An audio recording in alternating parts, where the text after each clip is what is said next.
This time, he made controversial comments about Islam, and the Council on American Islamic Relations is pretty upset about it. And even some Republican politicians are saying Trump was out of line. But will this just cause another Trump bump in the polls? Here to discuss is radio talk show host extraordinaire Michael Hart. Michael, welcome back to America Trends. Good to have you. It's good to be with you, Gina. How are you?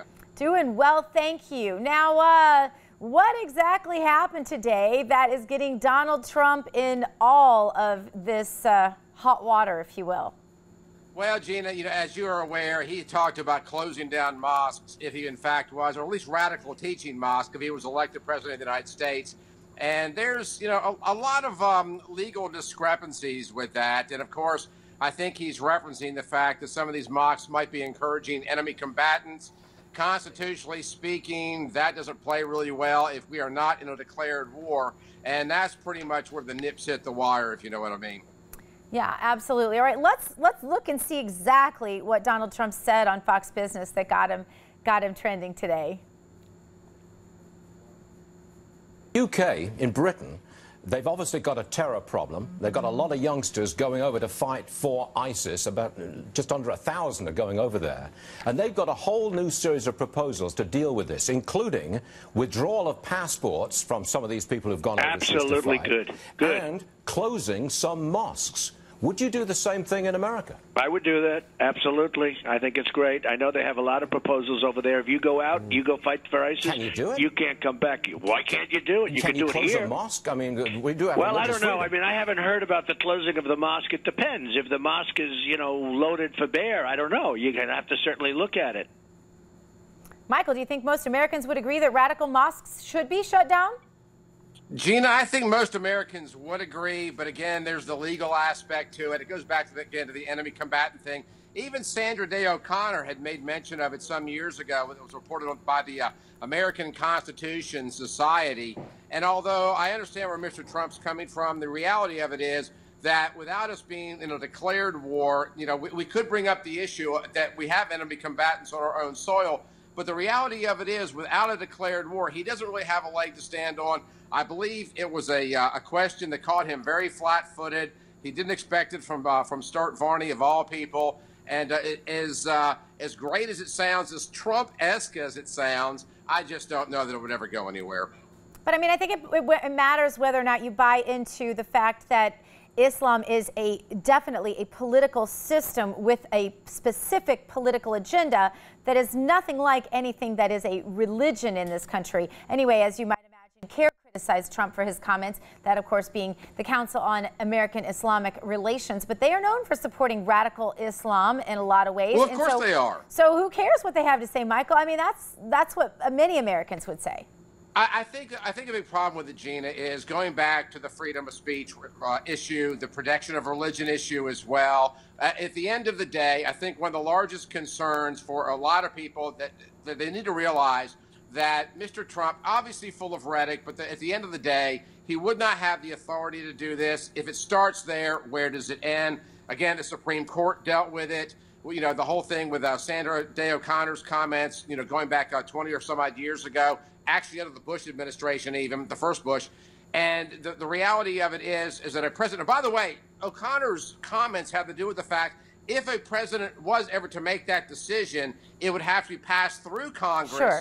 And then approved by the Supreme Court. Now, that's the Supreme Court making that statement. But again, it opens up that proverbial Pandora's box of, do you really want to restrict free speech, number one, and do you want to deem somebody an enemy combatant within an organization that, although does not have our best interest at heart, it is antithetical to the American way of life? Are you willing to usurp their liberties just to make a point? Yeah, well, antithetical also to the American way of life is Islamist extremism, and terror for sure. Thanks to Donald Trump's controversial comments and political stances, he has received a few threats on his life, and he's asking for Secret Service protection, which I believe he got earlier this week. And I don't even know why he had to ask, because you'd think Secret Service would have been provided by now, since he is polling higher than anyone else on the Republican side, and Hillary Clinton sure has Secret Service protection. Well, I don't know what the number is. I don't know how it relates to polling. I personally think that anybody running for office needs to have some form of protection afforded to them. But the fact that he's getting death threats, there's an old adage that goes, until somebody hates you, you're nobody. And I can see where that protection would need to be afforded. So I don't have a problem with that. You know, Ben Carson's also got it. I have no idea if it's going to be bestowed to any of the others as well. Obviously, Trump is very much a lightning rod. He is saying some very rhetorical, rhetoric-strewn things, which would, you know, quite frankly, incite a lot of concern from people. So I applaud the stand, quite frankly. Trump has spent almost 100 days at the top of the polls. Michael, who's going to win the nomination? Gina, you put me on the spot.